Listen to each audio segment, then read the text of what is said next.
Olá, boa noite. Estamos aqui para um episódio especial do Conexão Segura. Ao longo desta primeira temporada, mergulhamos em temas estruturantes que redesenham o mercado, a transformação digital, inteligência artificial, governança de dados e, acima de tudo, a segurança das organizações. Discutimos como integrar essas tecnologias para garantir não só inovação, mas a continuidade dos negócios em um cenário cada vez mais complexo. Para fechar esse ciclo com chave de ouro, preparamos um episódio especial. Consolidamos insights valiosos, momentos marcantes de todos os 12 grandes especialistas que passaram por aqui. Sejam bem-vindos ao encerramento do grandioso da primeira temporada do Conexão Segura.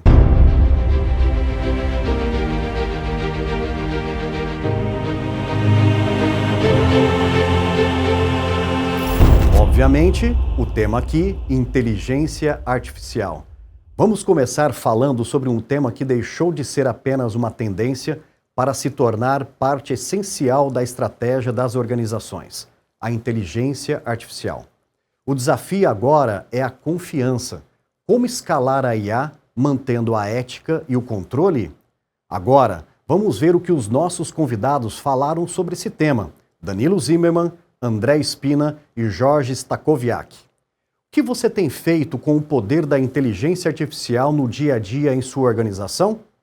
Acho que as empresas, a grande maioria já percebeu isso, né, e está caminhando com grandes projetos e grandes movimentos para adotar isso de uma forma mais disseminada possível dentro das organizações, não ficar isso só centralizado em uma área ou outra.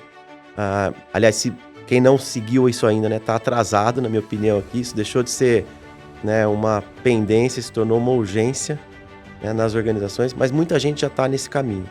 Eu acho que aqui, minha opinião, é que tem que ter um movimento de pinça, que eu estou comentando para alguns amigos. O que é esse né, conceito, Danilo? Pinça? É você preparar o top management, o board, a liderança, né, com esse letramento, com o entendimento da oportunidade, com o papel deles nessa transformação toda de uso de inteligência artificial, de agentes, né, que muito está sendo falado dentro das organizações, ao mesmo tempo preparando a base. Então, o movimento de pinça, né, no top management e a base. Preparar a base significa treinar, significa letrar, significa trazer tecnologia, ferramentas e integrar isso nos seus processos. Né? Um agente de inteligência artificial não fica isolado, a não ser que ele seja um assistente mais de dia a dia para preparar um documento ou algo nessa linha. Mas quando é um agente que vai ter um papel ali de tomada de decisão, executar alguma atividade, ele em geral vai estar integrado com o processo que já existe nas empresas. Então esse movimento de pinça é o que está tendo mais sucesso. Se você não faz isso e prepara e toma uma decisão no board, ou no conselho, no comitê executivo, não prepara a base, vai se frustrar, vai gastar dinheiro à toa, vai queimar caixa aqui. O contrário também, né? Se você não tem essa discussão no nível adequado e a base tenta trazer esses agentes, a coisa não vai avançar. Então esse movimento é super importante e tem a ver com cultura, tem a ver com preparar tudo isso, né? De novo, né, uma próxima onda aqui que já está acontecendo, especialmente, né, do final de 2022 ali para frente, né, com esse boom da inteligência artificial generativa, que é o que a gente está falando aqui, uma vez que a inteligência artificial preditiva já existe há mais tempo, como você citou. Então, de final de 22, 23, últimos 2, 3 anos aqui, a coisa tem avançado bastante. E tem a ver com cultura. Tem que preparar, né, esse processo, essa jornada, né, de como liderar isso. E aí tem a ver com governança também, que a gente pode explorar um pouco mais em como a gente anda executando isso. Spina, você é um grande craque nesse tema. Muito estamos falando sobre inteligência artificial. E você é um especialista, você é um grande craque, como eu falei, né, em infraestruturas críticas, em negócios complexos, né, ou seja, grandes redes, grandes projetos, né, que buscam mudar e melhorar a forma que as pessoas vivem, né, resolver problemas reais da vida humana. Como que a IA tem resolvido problemas reais da vida humana, Spina? Eu acho que assim, né, Renato, a gente vive esse assunto aparece todo dia. Das minhas filhas pequenas a grandes executivos, todo mundo escuta, fala e se toca com o tema de IA no dia a dia, né? É lógico que a gente já está num nível de maturidade, pensando na vida real da pessoa mesmo, né? os assistentes, né, o uso de agentes ou algo do tipo, já chegou num nível de maturidade e absorção no mercado muito bacana. Né? Eu vejo pessoas, até a minha mãe, utilizando ali um Gemini, né, usando um GPT para se ajudar no dia a dia da vida. Eu acho que é aquele hype do, nossa, isso não serve, né? O que é isso? É mágica? Isso já passou, né? Só que agora a gente começa a falar, como é que a gente usa isso de fato, né? Um estudo de caso real da vida. Como é que a gente tira proveito, pensando no mundo corporativo, né, nas grandes empresas, como é que isso começa a desenvolver, né? É lógico que a gente vê que tem setores da indústria, né, que já são mais propícios a isso. Quando a gente pensa em empresas realmente de tecnologia, já tem um nível de profundidade muito maior, né? A gente falava muito de, começa com dados, entendimento, aceleração, né? Esse tipo de coisa, isso já apareceu, mas ainda tem um mercado muito grande para avançar. Né? Quando a gente pensa, né, na economia real ali, naquilo que toca as pessoas, né, as indústrias, tem um mundo muito grande ainda de entendimento, de quebra de barreira, né, de como entrar dentro desse ambiente, de como trazer valor agregado ao negócio, sem afetar ali o dia a dia da companhia ou ter algum tipo de risco ou algo do tipo. Eu acho que a gente está entrando cada vez mais nesse nível, né? Porque tem as empresas que são nativas digitais, né? As empresas que são de tecnologia, e tecnologia está no core business da empresa, é lógico que ela vai entrar antes nessa curva, né? Só que tem grandes indústrias, né? Empresas mais tradicionais que ainda estão muito distantes de fato, colher um dividendo da IA no seu dia a dia, né? Acho que esse é o desafio dos próximos anos, que a gente vai ver cada vez mais aumentar. Para mim isso é um caminho sem volta, né? Ou vai, não tem outra... Ou você tem uma estrutura, ou você começa a investir nisso. Porque, de fato, com o advento da inteligência artificial, ela cada vez mais vai consumir uma base de dados estruturada. E quanto mais estruturada ela tiver, mais produtiva ela vai ser. Seja para os agentes, seja para LLMs, né? Para as linguagens aí construídas, que você pode fazer até dentro de casa, ou que o mercado possa prover, para não ser tão técnico aqui. Então, isso é fundamental estar na estratégia de qualquer empresa hoje, de segmentos distintos, para que você possa consumir mais o que a inteligência artificial vai prover. E ela vai dar saltos cada vez mais curtos. A gente viu o advento da internet, demorou-se um tempão para a gente ter uma próxima onda, uma próxima bolha. A inteligência artificial vai dar saltos cada vez mais curtos, né? E eu falo que a gente está vivendo um mundo onde antes a gente falava que existia só a geração X, né? Depois a geração Y, depois vem eu não lembro a ordem aqui, mas... Os millennials. Os millennials e tal. Hoje a gente tem no mercado de trabalho 5 gerações. Com o advento da inteligência artificial, já a gente vai ter o 6º, né? E eu vivo isso em casa, por exemplo, Renato. Eu tenho 3 filhos de diferentes idades, uma de 7 e o mais velho de 18. São consumos de tecnologia de formas diferentes num espaço de 11 anos. Então, eu vejo isso também acontecer no setor corporativo e cada vez mais esses saltos vão encurtar. Então, a velocidade de desenvolvimento de novas tecnologias vão superar, talvez, o que a gente tenha de base construída. E dados, sem dúvida nenhuma, é uma das primeiras, uma boa governança, uma boa estabilidade da sua operação também. Jorge, e uma das nossas funções, né, como líderes de negócio que utilizam tecnologia para acelerar esses negócios, é esse envolvimento e principalmente a conscientização, né, ou seja das lideranças, dos negócios, de um mundo que tem sido criado com essa transformação digital tão acentuada e tão necessária, que são os dados. Nós vamos falar no próximo bloco sobre esse tema, mas eu queria pegar aqui alguns insights do quão importante foi passarmos por essa grande transformação e estar vivendo num momento onde os dados têm nos guiado, né, Jorge? Sim, e a gente fala de dados já há algum tempo, né? Eu lembro que quando essa conversa de dados começou, se falava muito de que ele é o novo petróleo, né? Uma vez eu ouvi, não me lembro de quem, não importa o petróleo, vai se dar bem quem souber refinar e usar isso de fato para conectar com tomadas de decisão e de fato ser data-driven, né? Que as empresas construíram suas bases de dados com consistência, com profundidade, aderente ao que de fato ajudava os mesmos à tomada de decisão. Hoje se beneficiam de várias outras coisas, inclusive com o advento da inteligência artificial. Porque basicamente é uma conexão direta aqui, né? Para automatização, uso de LLMs e tudo que a gente tem ouvido aí. Então, eu acho que quem colocou isso na sua estratégia e ainda tem espaço para isso, é a chave do sucesso. Agradeço aos grandes especialistas Danilo Zimmermann, André Spina e Jorge Stacoviak pelos grandes insights do tema. Transformação digital. Transformação digital não é apenas sobre adotar novas tecnologias. É sobre evoluir a cultura, acelerar as decisões e preparar as organizações para um mercado em constante mudança. Ela se tornou a base para um crescimento sustentável. Confira agora os principais insights e as visões estratégicas dos nossos convidados, Frank Meylan, Gustavo Vieira e Alexandre Teles, sobre este tema. Renato, eu sempre digo, né, nós estamos numa eterna transformação, né? Quem vive esse mundo de tecnologia, e talvez nós tenhamos o privilégio, né, de nesses últimos 20 anos vermos e acompanharmos tantas transformações que não dá para ficar entediado, né? Se a gente parar para pensar, voltando um pouco no tempo, né, a transformação da internet, né, com a chegada da internet. Eu lembro, na minha época de estudante, não tinha internet em casa para todo mundo. Isso foi chegando, né? Isso foi transformando, mas a gente ainda estava preso ao computador, né? A gente estava preso àquele ambiente físico, né? Quando a gente vê depois a internet, né, com o 4G, o 5G, chegando no dispositivo móvel, e o próprio dispositivo móvel, né, o telefone celular, ele foi uma outra grande transformação. Isso nos desprendeu ali do escritório, ali da necessidade de estar na frente do computador. Tendo o dispositivo móvel com uma internet rápida, isso potencializou muito, né, Renato?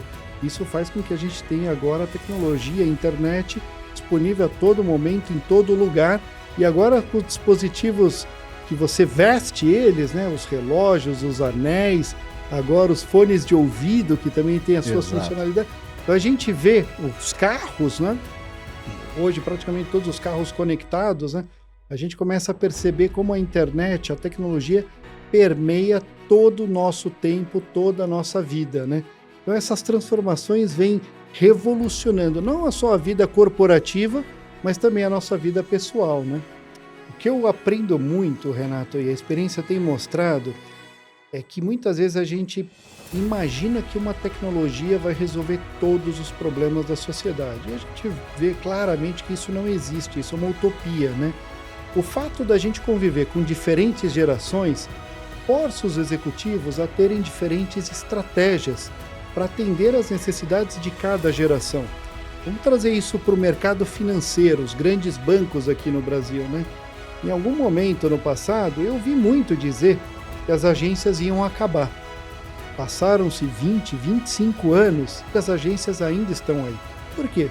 Porque tem uma parcela da sociedade que gosta e que prefere de usar as agências, ainda que tenha o acesso ao banco no celular, no computador, por hábito, por preferência pessoal, às vezes por medo dos riscos de fraude, né, de roubo, eles preferem ali o uso da agência. Então isso mostra que a gente tem que usar a tecnologia da maneira que melhor convier ao nosso usuário da ponta. E o usuário da ponta tem diferentes características. Teles, e sem dúvida alguma a transformação digital, ela teve um papel muito importante, e hoje ainda, né, em trazer eficiência, trazer a indústria para mais próximo dos seus consumidores, né?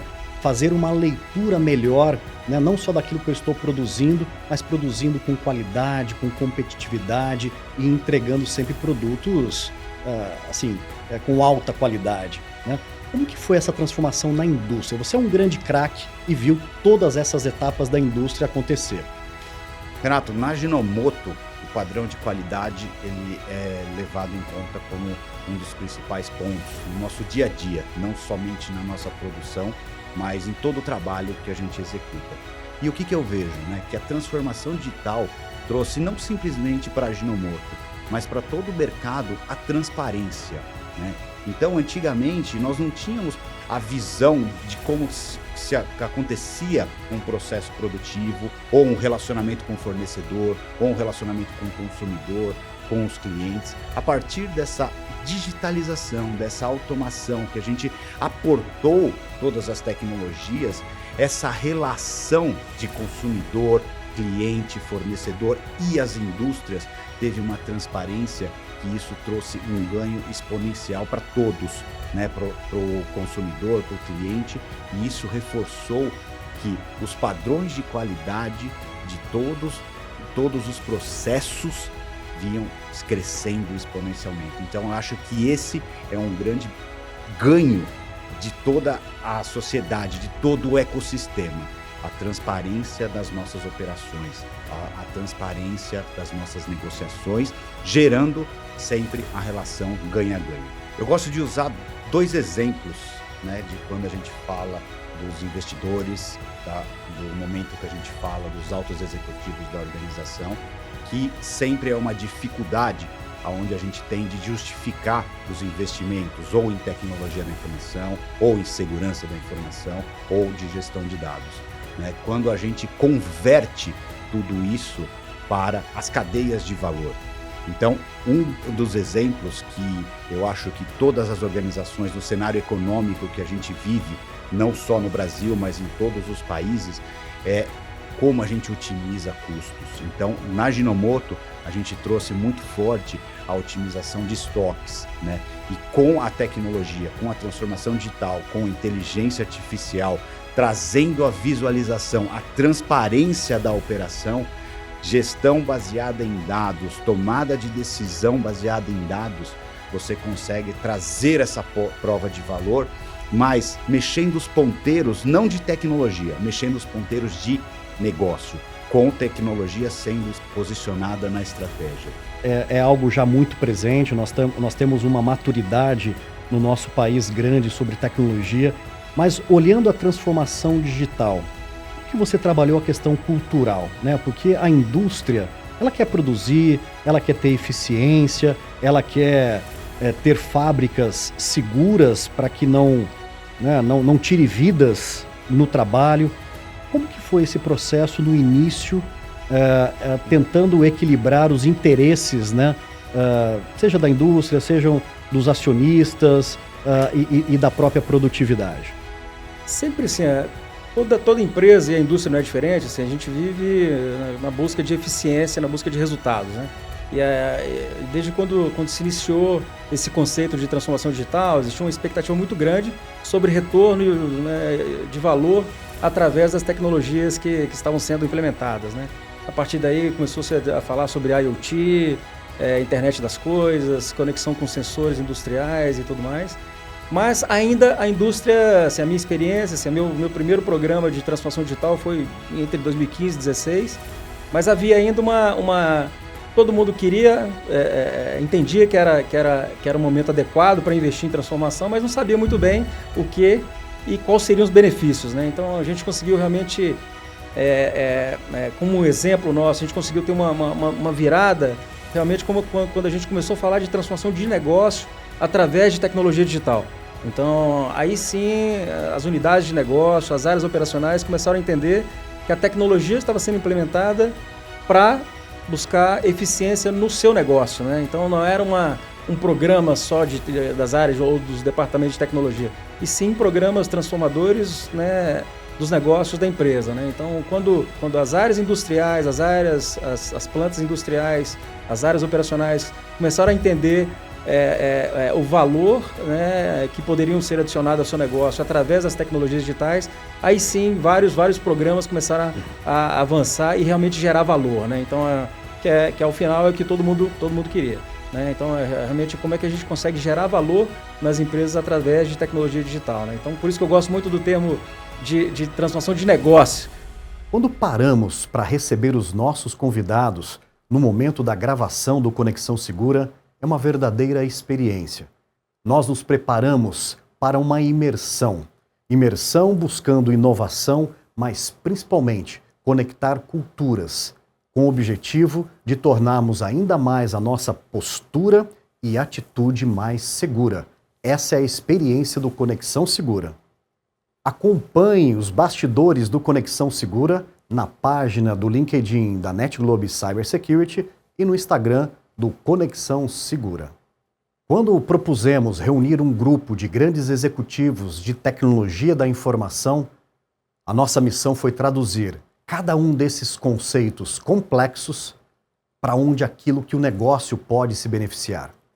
É a comunidade de tecnologia quebrando barreiras técnicas e se conectando à grande missão dos negócios: gerar eficiência e resiliência para os seus negócios. Sabemos que para estarmos mais seguros não é uma questão somente de tecnologia, e sim de pessoas e processos. Para que nós possamos começar uma jornada consistente, uma jornada de grandes resultados, precisamos entender o nível de maturidade que nós, como organização, estamos hoje para trilharmos uma jornada extremamente importante e valiosíssima em busca de uma maturidade e de uma postura de segurança melhor, governança de dados. Agora entramos em um pilar que se tornou um dos maiores patrimônios das organizações modernas, os dados. Mais do que simplesmente armazenar informações, o desafio das lideranças está em transformar este ativo em valor estratégico, garantindo ao mesmo tempo uma governança sólida e em total conformidade. Confira agora os insights que Joel Santiago, João Bezerra e Márcio Magalhães compartilharam sobre a gestão e a proteção deste patrimônio digital. Antigamente, os dados eram só usados como base histórica. Basicamente, para quando acontecia alguma coisa errada na empresa, você recorria aos dados para explicar o porquê aquilo tinha acontecido. Exato. Hoje em dia, você consegue usar um dado muito bem trabalhado, para prever falhas, prever desperdícios e também ajudar a empresa a produzir cada vez melhor, Renato. Eu acho que um dado bem estruturado hoje, de verdade, como você falou, é um ativo muito grande para a empresa. O que todo mundo tem que prestar muita atenção é para esse ativo não virar passivo, né? Eu gosto de falar que um dado não governado, não tratado com a segurança e a responsabilidade que isso necessita, ele pode passar rapidamente de ativo para passivo. Certamente, Renato. Eu acho que esse tripé sempre tem que estar funcionando muito bem. O que eu vi ao longo da minha carreira é que muitas empresas acabam investindo fortemente em novas tecnologias, principalmente às vezes seguindo hypes, esse tipo de coisa, mas acabam esquecendo de investir nas pessoas. A gente precisa mudar a mentalidade das pessoas para trazer, de fato, uma cultura orientada a dados na empresa. Uma empresa com dados mal utilizados ou mal governados, isso acaba se tornando um perigo muito grande para a tomada de decisão. Dado bem governado, bem tratado, não existe implantação ou algum benefício de inteligência artificial. O que sobra de verdade é só o hype, né? Projetos mal sucedidos. A gente vê muita notícia de gente falando de projetos de IA que acabaram não decolando. E eu acredito que a maioria deles, de verdade, é por conta de uma não governança de dados. Então, eu acredito que daqui para frente, nesse mundo que a gente está entrando agora, se a gente não tiver um equilíbrio muito grande entre governança, cibersegurança e tratamento desses dados, a empresa que não tiver isso, ela vai estar muito atrás de seus concorrentes. Dados, a gente sempre fala, dados é o novo óleo, né? O novo petróleo, Novo petróleo. Eu aprendi na China que dados não é o novo petróleo, dados é o novo oxigênio. Que ele está ali, é infinito. Ele está aqui disponível, espalhado. Então, ele hoje é base de tudo. Ou seja, uma empresa sem uma plataforma de dados bem estruturada, bem arquitetada, ela tem um problema para ser competitiva. Aliás, a plataforma de dados é uma coisa que é muito... Quando a gente fala tanto de inteligência artificial, eu sei que a gente vai tocar esse tema à frente aqui. A inteligência artificial é como se fosse um avião, um jato. E o jato, ele tem que aterrissar numa pista. Você não pode ter um pasto para o jato aterrissar. Você não pode ter uma pista esburacada para um jato aterrissar. Então, na hora que a gente pensa em inteligência artificial, muitas vezes a gente quer montar a inteligência artificial, mas esquece que tem que montar a plataforma de dados. Então, dados é um negócio fundamental. Você falou, eu falei voltando para o sistema financeiro, né? A gente volta depois aqui nas plataformas. Mas você imagina que teu dinheiro está no banco. Teu dinheiro está no banco, você pode mexer no teu dinheiro a hora que você quiser. Ele tem valor, ele te sustenta, ele te movimenta a tua vida. Teus dados estão na nuvem. Teu dinheiro, você recebe pelo armazenamento do seu dinheiro, você investe o seu dinheiro, você é remunerado pelo seu dinheiro. Seus dados estão na nuvem. Você pagou para pôr na nuvem. Metade você gasta dinheiro para comprar o seu celular, para fazer seu telecom, para você paga apps e tudo isso está colocado na nuvem. Alguém está trabalhando os seus dados, alguém está sendo remunerado pelos seus dados, você não consegue nem movimentar os seus dados. Então imagina essa situação, no mínimo, se você pagou metade do que você paga, deveria ter sido remunerado para você, porque esses dados são remunerados de alguma maneira por quem está com esses dados na nuvem. Então teus dados estão lá nesse banco. Então tem uma revolução vindo aí com relação à monetização dos dados. Significa todo o movimento da tua vida, ou seja, você dá um passo, você dá uma batida de coração, você faz uma transação, você vai no médico, você faz um exame, não é só dado estático. Todo o movimento da tua vida é um dado, é uma transação. E aquilo tem um valor enorme quando você conjuga milhares ou milhões de pessoas, quais são esses comportamentos. Se você vê nas redes sociais hoje em dia, quando você fala de um assunto, logo aparece a rede social te respondendo, né? E você não está sendo monetizado por esse input que você está dando. Então tem um movimento muito grande de voltar para você o take back control of your data. Porque a privacidade não existe. A gente, na China, ela é assim, aqui não existe mesmo, e ela não existe em função, a princípio, de qualidade de vida da população e de inclusão. E se você atravessar num lugar errado na China, você pode levar uma multa. Então, as câmeras estão te observando, mas lá é um outro modelo, você entrar na questão de julgamento. Mas se você pensar hoje em dia aqui também, você está sendo observado da mesma forma pelas Big Techs. Então a privacidade não existe. Então, acho que existe a propriedade dos dados. Dito isso, um dia nós poderemos ter uma poupança de dados em que você vai poder, os dados estão armazenados por aí, vão conseguir ser certificados, calibrados para que você tenha um certo valor e as empresas vão comprar o dado de você. Com essa poupança de dados, você vai poder aquele dado virar dinheiro, e dinheiro pode ser utilizado e você vai poder um dia pagar numa farmácia com teus dados. Aliás, você vai às vezes numa rede de drogarias, eles te perguntam, que convênio você tem? Tenho esse, então você tem um desconto, você vendeu o teu dado ali. Aquele desconto não veio de graça, veio porque você deu a informação. Simplesmente você vai enxergar melhor isso. Nesse momento, olha que interessante, você vai poder amanhã criar até uma espécie de UBI.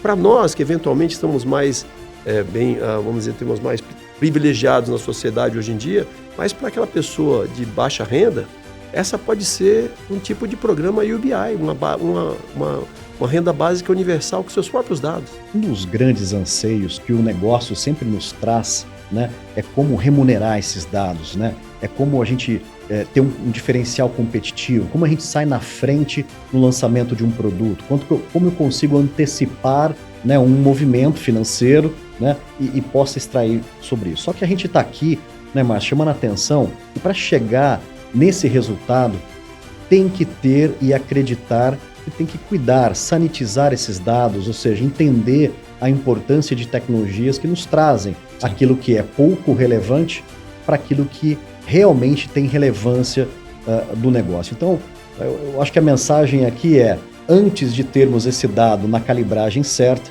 nós temos que cuidar dele de forma segura, né, e dando, de fato, esse propósito nobre do problema que ele vai resolver. Qual o nível de maturidade, Márcio, que você tem visto nos processos, principalmente empresas do nosso país? Talvez não as empresas internacionais, né? Mas as empresas que operam mais localmente. Qual o nível de maturidade? Acho que o nível de maturidade hoje, Renato, ainda é baixo, né? As empresas elas poderiam utilizar muito melhor os seus dados se elas tivessem uma visão melhor da arquitetura, né? Quais são os dados que ela vai utilizar, como é que ela vai extrapolar aqueles dados e como é que ela vai gerar insights para a tomada de decisão, né? Para isso, eu acho que tem um conceito que eu quando se fala de dados, né, se fala muito de data-driven, né? Eu tenho um conceito que eu prefiro enxergar dessa maneira, que é data-informed, né? Hoje em dia, as pessoas elas precisam usar o dado como uma informação. O dado por si só, ele não vai gerar valor.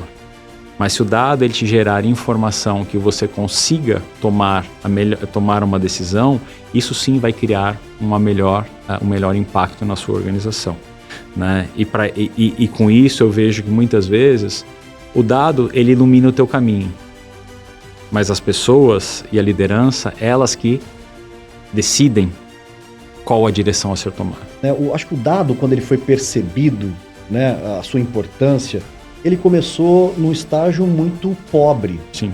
Que foi vender os dados. Então, vende o meu CPF, o meu e-mail, para uma empresa que fica me ofertando coisas que eu não quero comprar, né? Ou seja, o meu dado começou a ser manipulado. E nós entendemos que isso hoje precisa ser regulado, como a Lei Geral de Proteção de Dados, né? Seja aqui no nosso país, a GDPR na Europa e entre outras, né? Só que nós estamos aqui numa conversa muito mais alto nível. Nós estamos falando no dado como algo não só diferencial competitivo, né? Mas me dando uma visibilidade 360 graus. Sim. Né? Não necessariamente o dado ele tem um valor intrínseco pela informação que eu tenho daquele paciente, ou daquele cliente, ou daquele fornecedor, né? Mas como eu consigo conectar toda essa cadeia. E eu queria falar um pouquinho desse tema com você, o valor do dado dentro de uma organização, mas trazendo toda uma conexão 360 graus e eu consigo mapear a minha cadeia de valor, né, através deste rastreamento do dado, né, e obviamente tornar isso um diferencial para o meu negócio. Com certeza. O quanto isso é verdade, o quanto isso de fato a gente já consegue ver nas corporações. Isso é uma realidade, Renato, e assim, existem corporações, eu particularmente vou dar visibilidade da minha, onde os dados são muito bem utilizados. Né? Mas eles são muito bem utilizados porque nós chegamos numa maturidade onde os nossos dados hoje estão prontos para ser utilizados. E nós conseguimos ter uma visão 360 considerando, por exemplo, como é que você utiliza os dados da demanda na manufatura. Hoje, os dados da demanda, eles vão influenciar como é que você vai alocar recursos para a tua produção. E a produção de um produto na área da saúde, ele não é uma produção rápida, muitas vezes são ciclos longos. Então, nós conseguimos nos antecipar a isso e alocar os recursos necessários para o melhor processo produtivo, para atender a nossa demanda. Existem também questões, por exemplo, de pesquisa e desenvolvimento, os ensaios clínicos. Né? Hoje, com os dados que nós temos e nós recebemos das organizações que trabalham em conjunto conosco, nós conseguimos saber qual é a organização que está atrás de um estudo clínico que nós estamos seguindo. Qual a organização que está acima, overperform, né? E com isso, nós conseguimos calibrar para que nós consigamos ter o produto ou o desenvolvimento da molécula no tempo mais rápido possível para atingir os nossos pacientes. Né? Outro exemplo prático é em relação aos recursos financeiros, né? Nós tivemos uma informação nessa semana onde, com o uso de dados e o uso da nossa plataforma AI 360, né, foi possível, né, atingir um cash flow de 1 bilhão de euros, somente com a realocação de recursos. Né? Todas essas informações foram informações a qual os dados geraram insights e os nossos amigos da área financeira tomaram as decisões corretas, sensibilizaram as unidades de negócio e nós conseguimos ter esse resultado. Uma verdadeira aula sobre dados com o Joel Santiago, João Bezerra e Márcio Magalhães. Curtiram? Agora, vamos falar, obviamente, sobre cibersegurança. Cibersegurança hoje é um tema diretamente ligado à continuidade dos negócios e à proteção de reputação das organizações. Mais do que uma escolha, ela se tornou uma condição essencial para garantir que as operações sigam funcionando com confiança e resiliência. Confira agora o que os nossos convidados compartilharam sobre esse tema. Os craques Fábio Losnak, Cibele Cardim e Alexandre Socorro. E sem dúvida alguma, né, Cibele, é nosso dever como líderes de pessoas e tecnologia sermos esses grandes transformadores, né? Trazendo os benefícios e também os cuidados que precisamos da inteligência artificial. Cibele, falamos da importância de como introduzir a inteligência artificial nas nossas organizações, com a governança necessária, mas temos a questão da privacidade. Hoje vivemos momentos onde somos surpreendidos, né, pela IA, né, nos trazendo uma dúvida. Se aquilo de fato foi feito por uma pessoa ou por uma IA ou através até de uma técnica de engenharia social como um deepfake, por exemplo. Como tratar esse tema da privacidade na prática? Bom, Renato, esse assunto ele permeia não somente a empresa, mas também a nossa vida privada, né? Então, sempre que a gente vai fazer esta conscientização, a gente fala, isso não é somente para a empresa, né? Isso acontece aqui dentro e vai acontecer lá fora também. E cada vez está mais elaborado e cada vez está mais difícil de você entender o que é e o que não é real. Então, é você tratar isso com a maior desconfiança possível, porque, de fato, se você não fizer dessa forma, em algum momento você vai cair numa armadilha. Sibeli, nós estamos falando de uma armadilha que é muito nova, né? Nós estamos aqui, nesse exato momento, olhando os riscos, né? E muitas vezes esse malware, essa intrusão, ela pode vir de um uso inadequado, né, de uma inteligência artificial. Então, a segurança é primordial para que a gente possa desenvolver e criar grandes coisas com a inteligência artificial.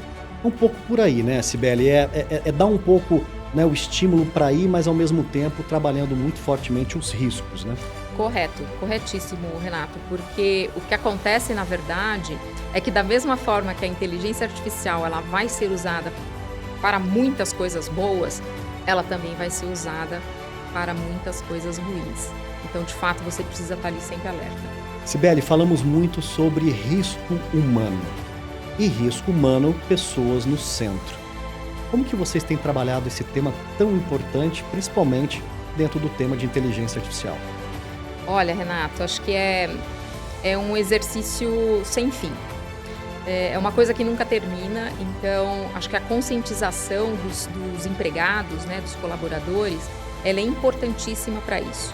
Então você manter campanhas de segurança, de conscientização, mostrando para essas pessoas o que pode acontecer, que ela pode ser ali um fator canalizador de um ataque, que ela pode colocar em risco todo um ecossistema ali da companhia, é muito importante. Então é um trabalho incessante, não tem fim, e você precisa manter isso sempre vivo dentro da companhia para que as pessoas entendam o quão é importante o papel dela dentro da segurança. Então eu diria que é o elo fraco da corrente, porque você não tem como controlar. Então a conscientização é o caminho. Sibeli, vimos os nossos negócios crescerem, se transformarem através da tecnologia. A transformação digital permeou por todos os cantos dos nossos negócios. Queria falar com você sobre disponibilidade e segurança, a importância de termos os serviços disponíveis e seguros. E talvez um tripé possa nos ajudar dentro desse raciocínio, né, Sibeli? Com certeza, Renato. Eu acho que cada vez mais a gente precisa se preocupar quando nós digitalizamos um serviço, porque do outro lado, principalmente na saúde, eu diria que é muito mais sensível, porque do outro lado a gente pode ter uma pessoa precisando de alguma coisa e o aplicativo está fora do ar. Não dá para ficar dessa forma. Então você ter políticas robustas de resiliência operacional, de segurança, de monitoramento, ela é vital para que você não tenha essa fricção ali no momento da utilização de algum serviço. E aí entra o tripé, né? Que são as pessoas, os processos e a tecnologia andando de mãos dadas para garantir que tudo isso fique estável e que o serviço esteja disponível ali na ponta para o nosso beneficiário. Fábio, você usou um termo que eu acho que cabe muito bem nessa conversa, que é o letramento, que é a conscientização, que é a postura de segurança dentro de uma questão de risco humano. É por aí que a gente começa esse trabalho, né, de maturidade de segurança? Renato, sem dúvida, né? Existe um estigma de dizer que cibersegurança, segurança da informação está dentro do time de TI, do time de segurança. E, na verdade, cada pessoa que manipula um sistema ou um dado tem uma responsabilidade direta em proteger aquela informação, né? Então, uma ação de você não clicar num link, por exemplo, malicioso, para evitar um ataque, por exemplo, é uma deliberalidade da pessoa, né? Não da empresa.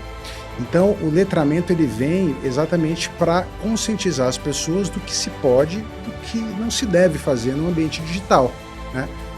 Com a inteligência artificial, como a gente estava comentando, essa questão ela potencializa, porque as possibilidades são infinitas, né? Então, o letramento está muito relacionado ao apetite de risco também da empresa, né? O que eu quero dizer? A empresa ela tem que saber até onde ela quer arriscar, né? Empresas emergentes de inovação, às vezes, descem um pouco a régua da segurança para inovar rápido, mas sempre ali numa balança que seja boa.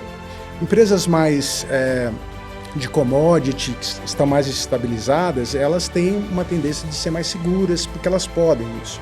Então, o board, a direção, ela tem que primeiro definir qual a minha tolerância ao risco, até onde eu quero arriscar, porque aí vem quanto de letramento eu vou colocar, quanto de investimento em tecnologia de proteção eu vou colocar, e aí tudo se desenrola dessa parte da tolerância. Maravilha. Alexandre, 2026 será um ano marcado por um tema de segurança muito importante, né? Segurança de infraestrutura crítica, né? Ou seja, em infraestrutura crítica nós estamos falando tudo aquilo que produz, né? Que alimenta, que nutre, né? Ou seja, um país, uma comunidade, né? um mundo. E esse tema é um tema assim, super importante de segurança, que é proteger os nossos grandes ativos. Como você tem visto essa organização, esse tema para você? Eu acredito que esse tema de segurança das áreas operacionais, de operação, ele ainda é muito superficial com relação ao que a gente consegue fazer, por exemplo, do ponto de vista de escritório, tá? Então, quando a gente olha para o que a TI faz em escritório, protegendo seja o laptop, celulares, os servidores de SAP, o ambiente corporativo, ele está num nível de proteção muito acima do que a gente enxerga nas operações. Eu acho que nas operações, como o Fábio acabou de comentar, falta um letramento, falta um entendimento do risco, né? Além de faltar um entendimento do risco, isso ainda não foi enxergue, não foi visto como algo crítico para ser tratado. Só que como cada dia mais o ambiente de tecnologia corporativa está ficando mais fechado e mais seguro, o que eu tenho notado é um desvio dos ataques para os ambientes operativos. Então, se a gente não tiver um cuidado em olhar com carinho esse ambiente operativo, buscar soluções para garantir tanto do ponto de vista de processo quanto tecnológico, a gente vai começar a enxergar problemas sérios vindo dessas áreas, né? E quando eu estou falando de operação, eu estou falando supply chain, eu estou falando cadeia de entrada de suprimentos, eu estou falando de produção, que é onde o dinheiro realmente rola, né?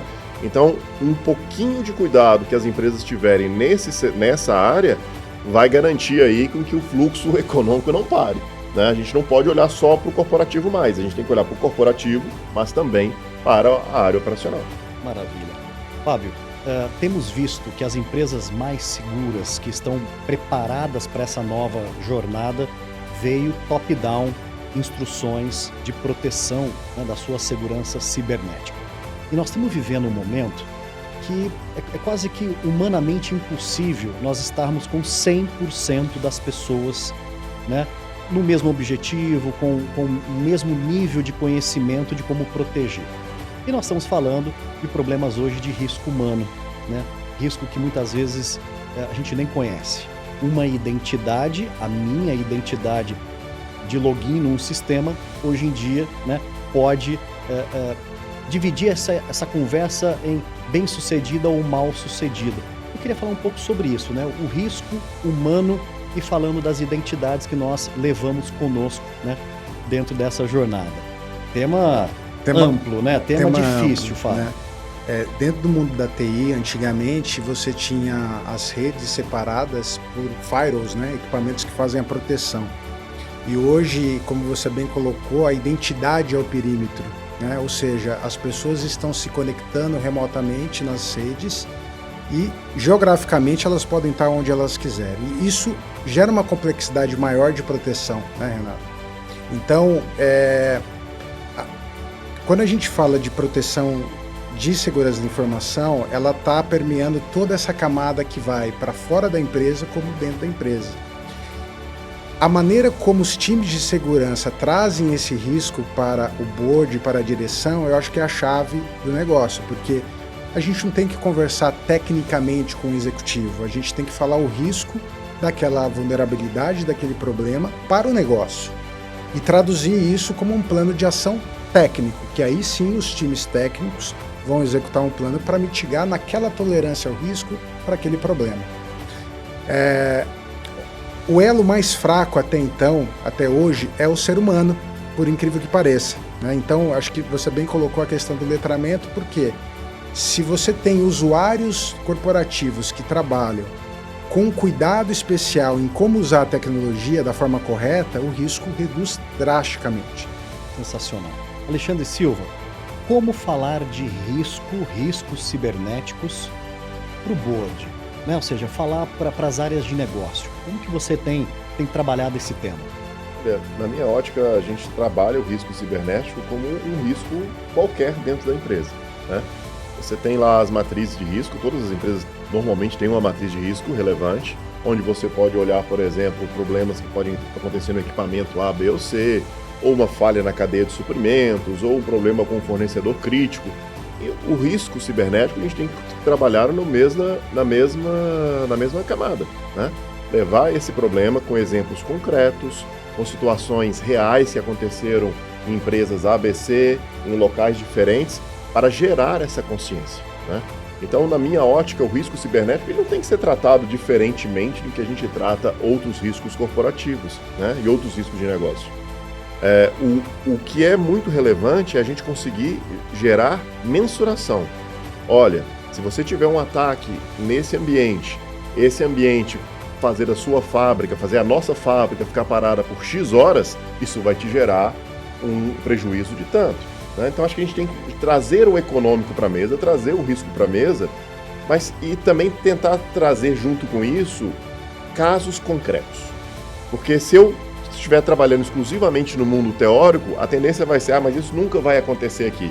Mas se você vai no mercado e pega, olha, aconteceu aqui do ladinho, aconteceu na empresa irmã ali do lado, aconteceu na empresa parceira que está ali, nós podemos acontecer aqui também.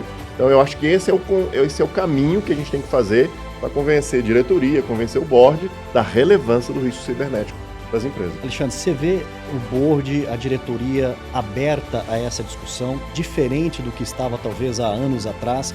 Existe uma disposição melhor para esse diálogo na prática? Eu acho que sim, sabe por quê? Quando eu vejo, eu já estou há muitos anos trabalhando com TI, né? Segurança, ela era uma coisa de nicho, era uma coisa normalmente pequena, igual o Fábio comentou, uma coisa da TI que olhava isso, né? Depois, com o passar dos anos, a segurança ela foi ganhando corpo, né?